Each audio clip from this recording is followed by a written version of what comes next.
My name is Ethan Cole, and I never believed life could break a man twice in the same night, once with a fist to the jaw, and again with a truth that burned deeper than any bruise. The memory starts in a blur of shouting, glass shattering against the wall, and me standing in the middle of my living room, chest heaving, while another man screamed at me like he owned my house. His words weren't just insults. They were knives meant to cut my pride open, to humiliate me in front of the woman I thought I knew better than myself. "You think she's yours?" he spat, stepping closer, his finger stabbing the air between us like a weapon. "She's been mine for months, Ethan.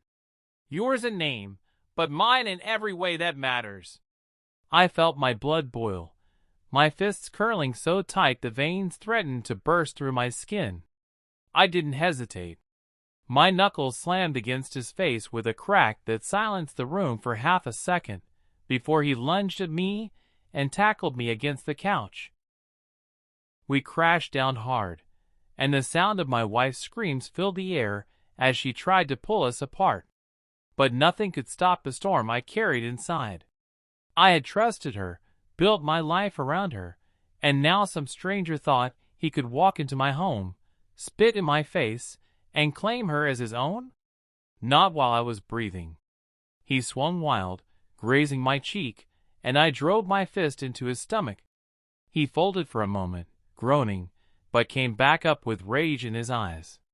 We rolled across the floor, fists and elbows colliding, sweat and fury mixing in the chaos. Every punch I threw wasn't just for him.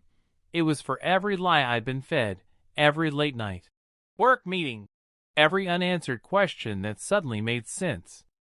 My wife sobbed, screaming my name, but in that moment, all I saw was betrayal staring back at me, grinning through bloody teeth. Then came the words that broke me. "She chose me, Ethan. Get it through your thick skull. She doesn't love you anymore." He said it while smirking, blood dripping from his lip like proof of his victory. I froze, just for a second, because my greatest fear wasn't that he was lying, it was that he might be telling the truth. My wife didn't deny it. She didn't shout back at him. She just stood there, covering her mouth with her shaking hands, tears streaming down her face, and that silence cut me deeper than his fists ever could. That's when I heard it, the banging on the door. Heavy, urgent, almost shaking the frame off its hinges. Voices shouted from the other side, rough and commanding. "Police. Open up." The fight stopped instantly, our chests rising and falling in unison, our eyes darting to the doorway. My wife screamed again, rushing to pull me away, begging me not to move. But when I opened the door, expecting neighbors or someone calling for help, I was met with the last thing I ever imagined. 2 officers stood in the hallway, their faces grim, their voices cold. "Mr. Ethan Cole?" one asked. I nodded, still trying to catch my breath. "We're sorry to inform you, your wife has been found dead. We need you to come with us to identify the body." The world tilted beneath me.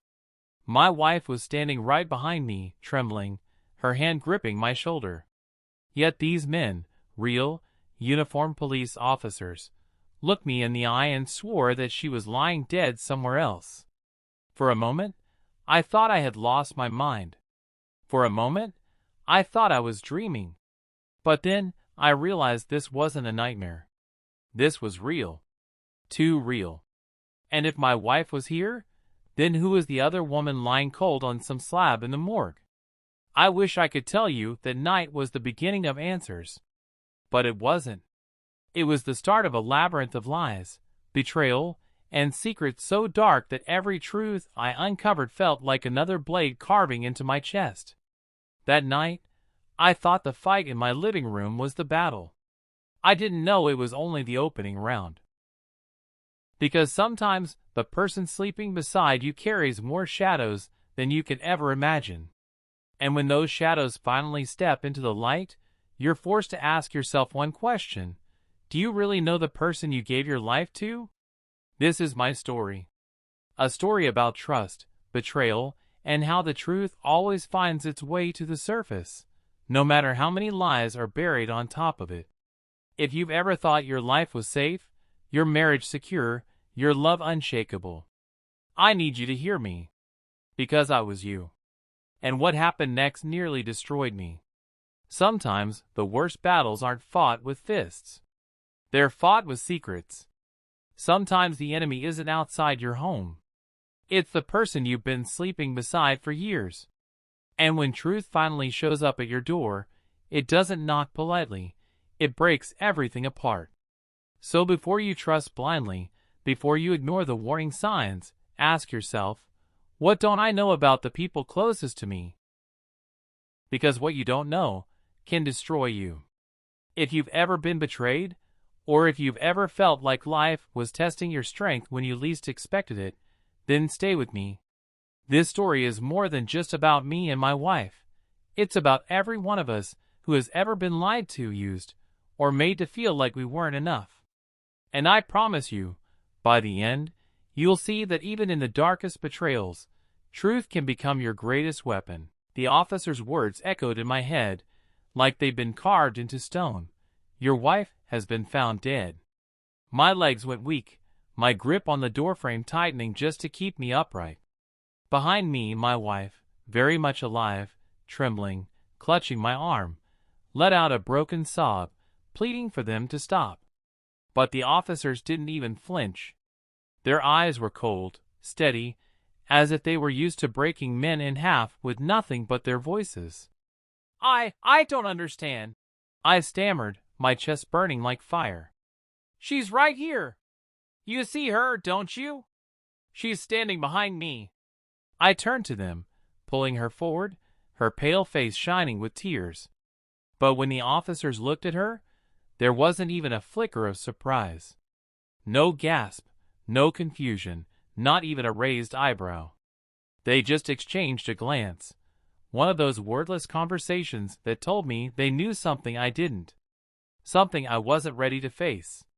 Sir, the taller one said firmly, his tone clipped like a blade. We need you both to come with us. There's been an incident, and we need answers now. His eyes darted past me, narrowing at the man still slouched against my couch, wiping blood from his lip with the back of his hand. All three of you, get in the car.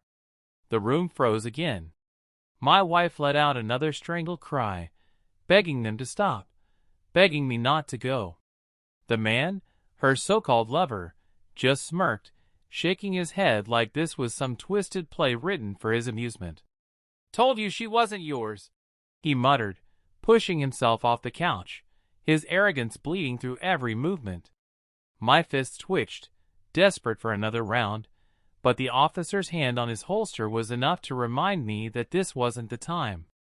Not here. Not yet. With my jaw clenched so tight it hurt, I followed them out into the night. The air was sharp, cool against my bruised face, but I barely felt it. My mind was burning. My wife's hand clung to mine like it was her last lifeline, but even that touch felt foreign now, like I was holding the hand of a stranger. They put us in separate cars. Not because we were criminals, at least not yet, but because they knew. They knew the tension between us was a fuse already lit, ready to blow the moment we were left alone. I sat in the back of the squad car, staring at the faint reflection of my face in the glass, seeing nothing but the look in that man's eyes when he claimed her as his. My heart thudded painfully against my ribs, louder than the hum of the engine, louder than the static on the radio. When we arrived at the station, the world didn't slow down. It only got faster.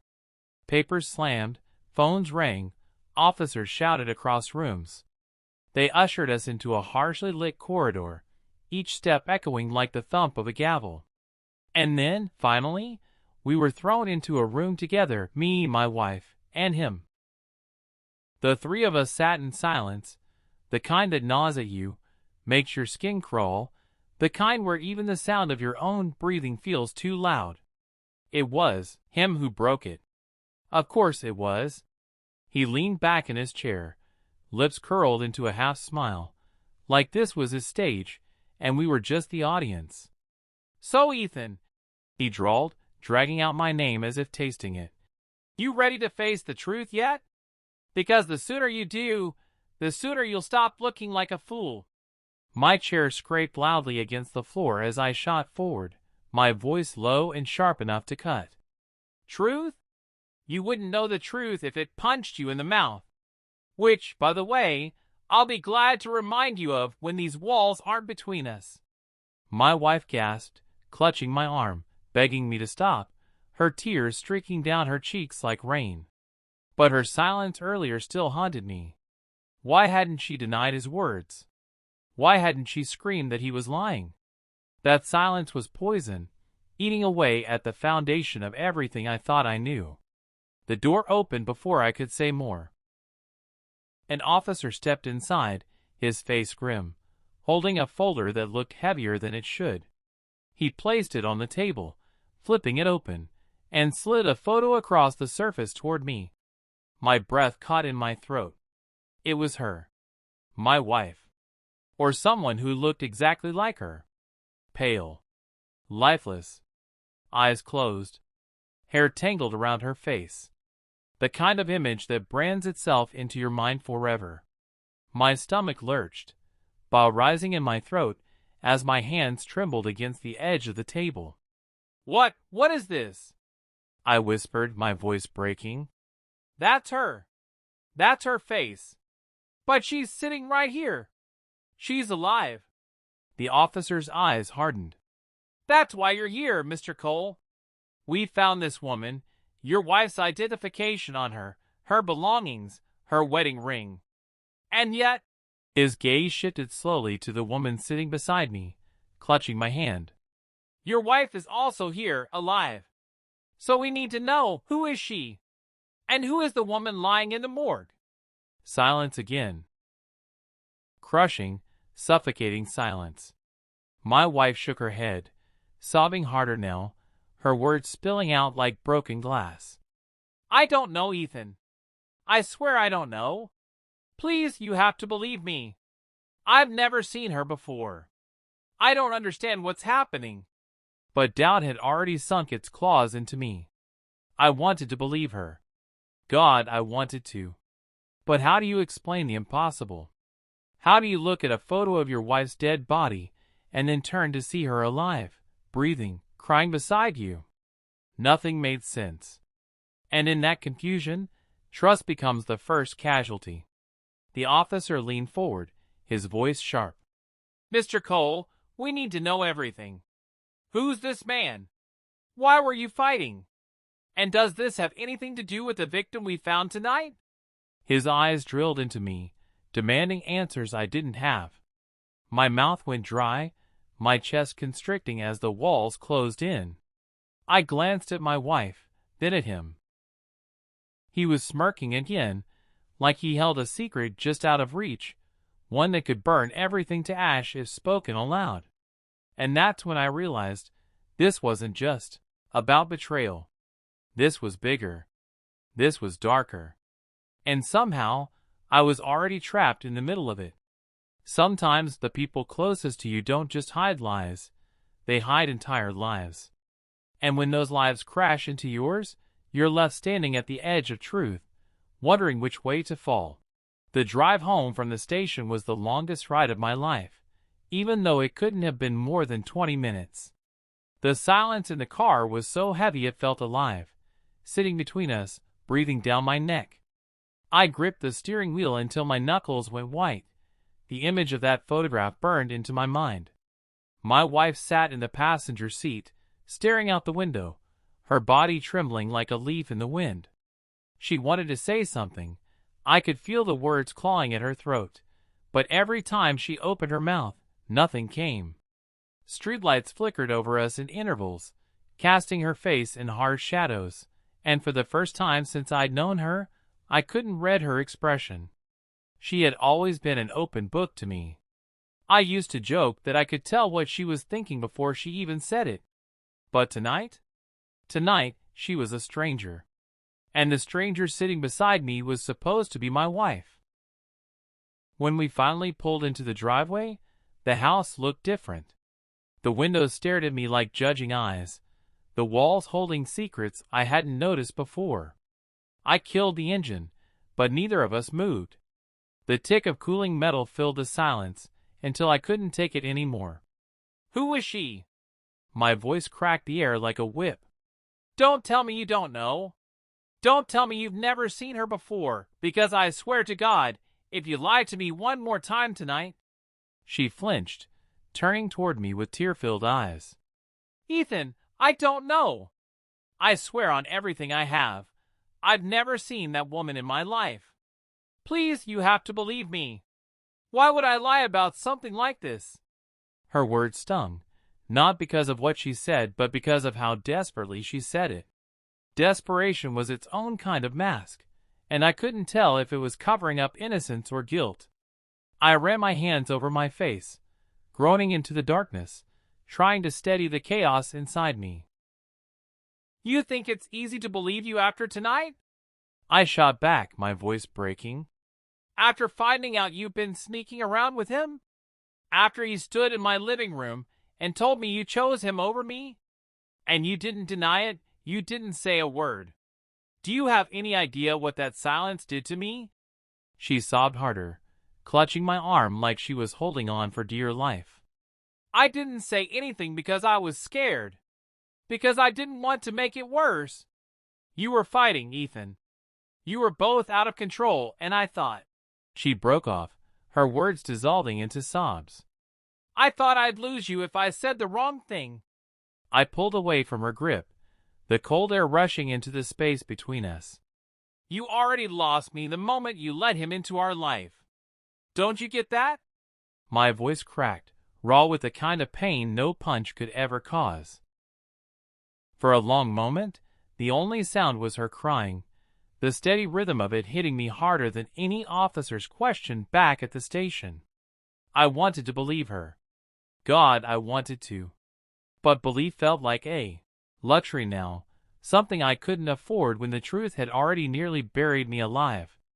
We finally went inside, but the house wasn't home anymore. Every corner felt sharp, every shadow whispered things I didn't want to hear.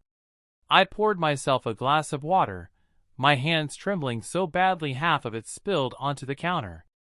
She followed me into the kitchen, her face streaked with tears, her voice hoarse from crying. "Ethan," she whispered, her words shaking, "please don't shut me out. Not now.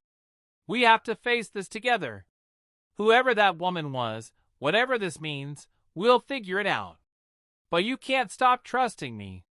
If you stop trusting me, then I've already lost everything." Her plea dug into me, twisting the knife I was already bleeding from.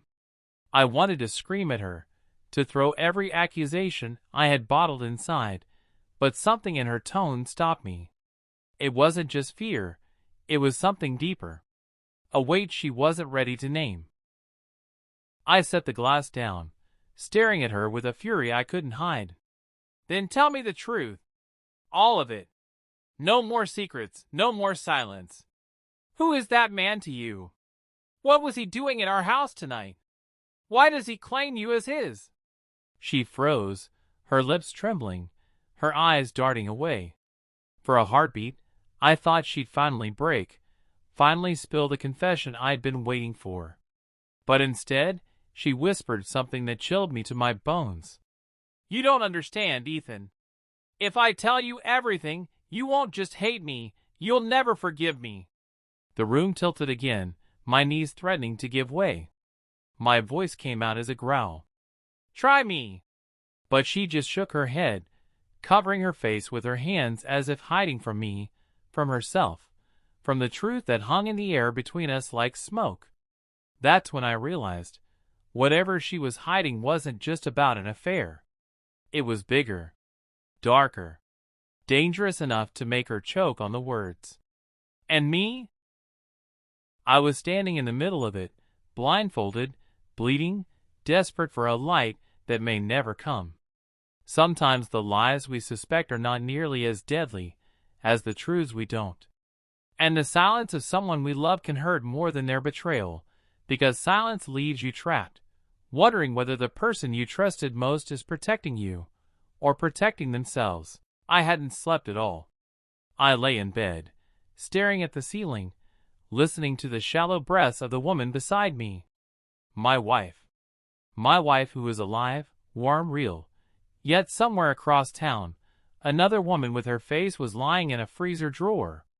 Every time I closed my eyes, I saw that morgue photo, her lifeless expression haunting me. And worse, I saw the silence in my wife's eyes when the other man claimed her as his. Silence, I was starting to realize, was her deadliest weapon. The knock came just as the sun was bleeding pale light into the sky. Hard, urgent, no patience behind it. My chest tightened instantly. I knew that sound. Police. Again. My wife stirred, mumbling my name, but I was already on my feet, pulling on a shirt, my body wired with dread. By the time I opened the door, 2 officers were already standing there, the same grim faces from last night. "Mr. Cole," one said, his voice flat, businesslike, "you need to come with us again.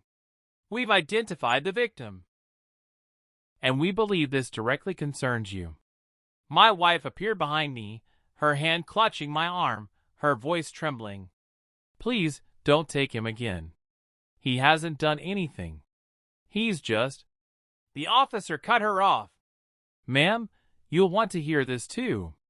His eyes flicked over her face with a strange intensity, like he was memorizing every feature. "It's about the woman we found." My stomach turned to stone. Within the hour, we were back at the station, sitting in the same suffocating room, the fluorescent lights buzzing like angry bees overhead. My wife's hands twisted in her lap, her eyes darting nervously around the room, while I sat stiff and silent, my fists clenched against the table. The officer dropped a thick folder in front of us, the sound making me flinch. He opened it slowly, deliberately, like a man unwrapping a weapon. Then he slid another photograph across the table. I forced myself to look, even as my throat tightened. Same woman. Same face. My wife's face, but dead. "We ran the prints," the officer said, his tone sharp. "The victim's name is Maya Harper. She lived across town, kept to herself mostly. But here's where it gets strange." He leaned in, his eyes boring into us. "Her identification, her bank records, her medical files, they all match your wife's details, down to the birth date. Same height, same scars, same blood type. According to our system, both of them are legally the same person." The words hit me like a brick to the chest. My head spun, my mouth going dry. "That's impossible," I rasped. "She's sitting right here. She's alive. How can—" The officer didn't blink. "That's what we'd like to know.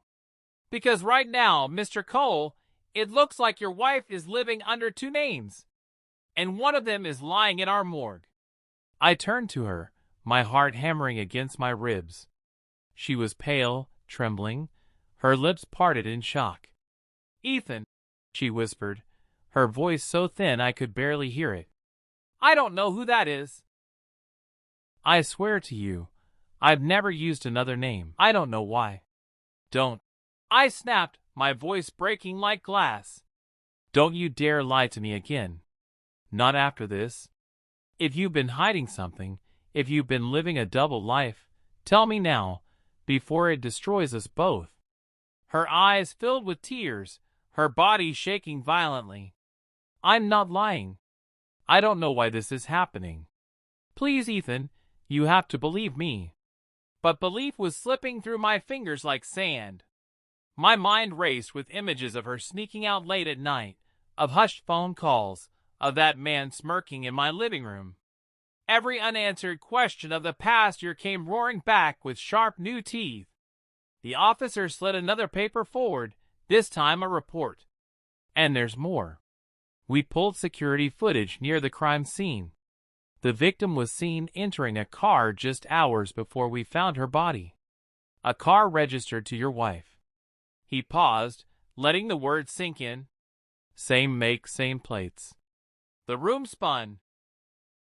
My wife gasped, shaking her head violently, her voice breaking. No, that's not true. I wasn't there, I swear. Ethan, I was with you. Don't you remember? We were.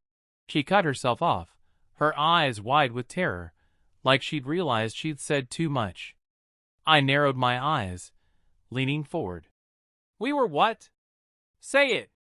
She froze, her hands covering her mouth, refusing to speak another word. And that silence, that damn silence, was louder than any confession. The officer sat back, his face unreadable. Mr. Cole, until we sort this out, we're considering your wife a person of interest. If she remembers anything at all, you need to let us know immediately. For her sake.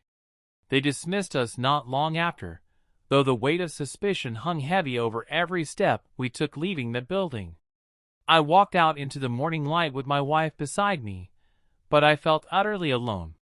Alone and hunted, not just by the police, but by the truth closing in on us both. As we reached the car, she grabbed my arm, her nails digging into my skin. Ethan, she whispered, her voice raw with fear, I need you to trust me. No matter what they say, no matter what it looks like, I'm not who they think I am. Please, you have to believe me. I looked into her eyes, searching for the woman I married, the woman I built my life around. But all I saw was a stranger's reflection staring back. And deep down, a thought clawed its way into my chest, chilling me to the core. What if the woman beside me wasn't my wife at all? The drive back from the station was even quieter than the one before, though quiet doesn't really capture it. It wasn't silence. It was war. A war fought in glances, in the space between her trembling hands and my white-knuckled grip on the wheel. The air was heavy with questions I wasn't sure I wanted answered, and every streetlight we passed seemed to illuminate the widening canyon between us. By the time we reached the house, I didn't even bother turning on the lights. I wanted the darkness. I wanted it to cloak me, to give me a place to breathe before I drowned. But she followed me inside, her voice a broken whisper cutting through the shadows. Ethan, please, don't shut me out again. I stopped in the middle of the living room, staring at the faint outline of our wedding photo on the wall. We looked so young there, so foolishly certain that love was enough to weather anything. My throat tightened, and I turned to her, my words sharp enough to make her flinch. Don't shut you out? You've been shutting me out for months. Maybe years. Every late-night phone call you ignored. Every excuse you fed me about working late. Every time you looked me in the eye and swore there was nothing wrong. And now there's a dead woman with your face in a morgue, and you expect me to believe you don't know a thing? She wrapped her arms around herself, her body curling inward like she was bracing for a storm. I don't know who she is, she whispered. I don't. But I know this looks bad. I know how it must feel, Ethan. And I'm so sorry. Her words only lit the fire in my chest higher.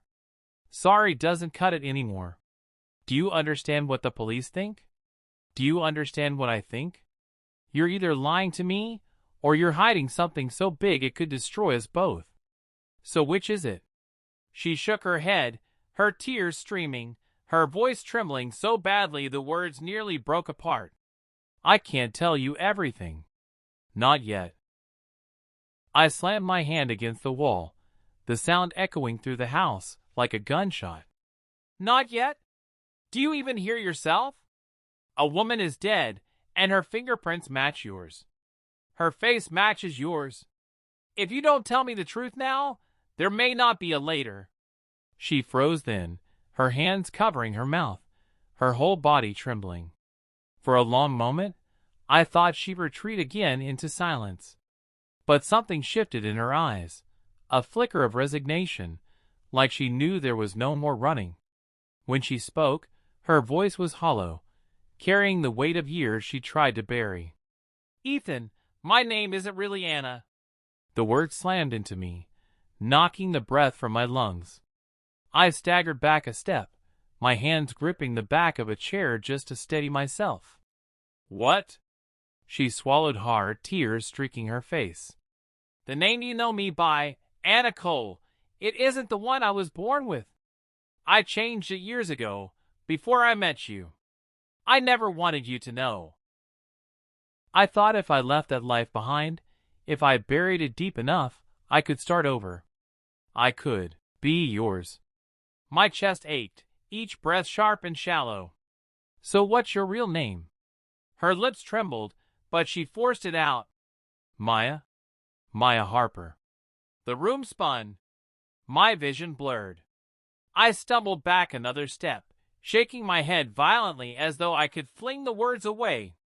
No. No, that's impossible. Maya Harper is the woman in the morgue. The one they showed us. The dead woman. How can you be? I don't know, she cried, collapsing onto the couch, her hands tangled in her hair. I don't know how any of this is possible. But that's who I was, Ethan. That's the name I carried before I became Anna. And now, somehow, that name has come back to haunt me. My body felt like lead, my mind clawing for air. I wanted to scream at her, to demand answers she clearly didn't have. But all I could do was stare, my heart pounding like a war drum. Why didn't you tell me? My voice was low now, broken. Why did you build a marriage on lies? Did you ever love me, Anna, Maya? Whatever your name is. Or was I just another cover for you to hide behind? Her face crumpled, and she rushed to me, grabbing my hands, pressing them to her tear-streaked cheeks. I loved you, Ethan. I love you still. That part was never a lie. But my past, it's dangerous. It's something I thought I could bury forever. I never wanted you pulled into it. I thought if I just stayed quiet, it would never find me again. Her words were fire and ice, burning and freezing me all at once.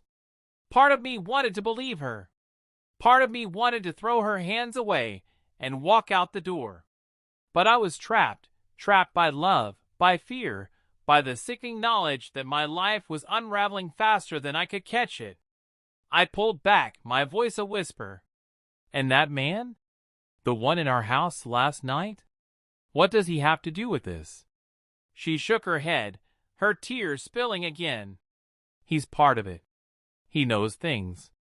Things I never wanted you to know. That's why he came.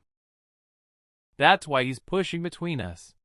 Ethan, I can't explain it all yet. But if you trust me, if you give me a little more time, I promise I'll tell you everything. I stared at her, my heart breaking under the weight of every word. Trust? She was asking me for trust when trust was the one thing she had already shattered. And yet, even broken, even bleeding, part of me still wanted to give it. I didn't sleep that night. I sat in the living room chair, staring at the front door, waiting for shadows that never came. Anna, Maya, whatever her name truly was, lay in the bedroom, but the space between us might as well have been an ocean. My mind replayed her confession again and again, a broken record I couldn't silence. By sunrise, I knew I couldn't wait anymore. If she wouldn't give me answers, I dragged them out of the darkness myself. I called the detective. Ethan, are you at home right now? His voice was sharp, urgent. Yes, I said, my chest tightening. Stay there. Do not leave. We've got new evidence, and it changes everything. The line went dead. Before I could even set the phone down, the knock came, a pounding so violent it rattled the windows. My heart leapt into my throat. I rushed to the door, but before I could touch it, Anna stumbled into the room, her face pale, her eyes wide with terror. Don't open it, she whispered. Please, Ethan, don't. But it was too late. The door burst open, and two men stormed inside. One of them, the same man I'd caught in our house, dragged Anna by the arm. The other pulled a gun and pointed it straight at me. "Don't move," he snarled. My blood froze. Anna screamed, struggling against his grip. "Please stop! Don't hurt him!" The man with the gun sneered. "You had one chance to stay hidden, Maya. One. But you just couldn't resist playing house. And now we have to clean up the mess." His words hit me like knives. They knew her. They knew her real name. "Who are you?" I demanded, my voice shaking but loud enough to echo through the room. "What do you want from us?" The man laughed coldly. "From you? Nothing. You're just collateral. But her?" He shoved Anna to her knees. "She owes us. She thought she could disappear, but you can't run from who you are." My heart pounded so hard, I thought it would break my ribs. I wanted to move, to fight, to do something, but the gun kept me frozen. And then, sirens. Red and blue lights cut through the blinds.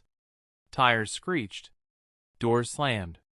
Voices shouted, "Police! Drop your weapons!" The men spun toward the windows, panicked. The gun wavered for just a second. That was all I needed. I lunged forward, slamming into the man with all my weight. The gun went off, deafening, the bullet tearing into the wall. Pain seared my shoulder as we crashed to the floor. The second man tried to drag Anna toward the back door, but officers burst in before he made it 3 steps. Chaos swallowed the room. Shouts, handcuffs, the clatter of weapons on the floor. And then it was over. The men were pinned, their faces pressed to the carpet, the officers reading them their rights. I collapsed against the wall, clutching my shoulder, my breath ragged. Anna crawled to me, tears streaming down her face. "Ethan," she sobbed. "Oh God, Ethan, I'm so sorry. I never wanted this to touch you." The detective knelt beside us, his face grim. "You need to tell him the truth now, Maya. No more running." She looked at me, broken, trembling, her hand shaking as she reached for mine. "I wasn't just someone with a different name," she whispered. "I was someone else entirely. Years ago, I was part of a witness protection program. I saw something I wasn't supposed to see, something that could have put dangerous men behind bars forever. They promised me a new life, a new identity. That's how I became Anna Cole. I thought it was over. I thought I was safe." Her voice cracked, and she looked at the floor. "But the woman in the morgue, she wasn't random. She was the one they mistook for me. She looked like me because she was meant to. The program found someone with similar features, someone who could be my double if things went wrong. And now she's dead because of me." The room tilted around me. My stomach turned to stone. "You mean that woman died in your place?" I whispered. She nodded, her tears unstoppable. "Yes. And if the police hadn't shown up in time, it would have been you too." "Ethan, this is why I kept it from you. This is why I tried to bury the past. I thought I could protect you by staying silent. But silence only made it worse. I wanted to scream. I wanted to collapse. But all I could do was stare at her, the woman I loved, the woman who had lied, the woman who had risked everything just to hold on to a chance at normal." The detective stood, his voice low but firm. "It's over now. The men who came for her are going away for a long time. But you both need to understand, the truth doesn't just disappear. Secrets always find their way back." Anna, Maya, clutched my hand, her eyes searching mine desperately. "Please, Ethan. I know I broke your trust. I know I dragged you into a nightmare you never asked for. But I love you. That's the only part of me that's real. And I'll spend the rest of my life proving it, if you'll let me." My throat burned, my chest heavy with the weight of it all. I didn't know if forgiveness was possible. I didn't know if trust could ever be rebuilt. But as I looked at her, terrified, broken, human, I knew one thing for certain. I couldn't walk away. Not yet. Because love isn't always about perfection. Sometimes it's about surviving the storm together, even if the storm was born from lies. You can bury the past, but you can't erase it. Secrets have a way of crawling back into the light, no matter how deep you hide them. And when they do, the real test of love isn't how perfect the story was, it's whether you have the courage to face the truth together.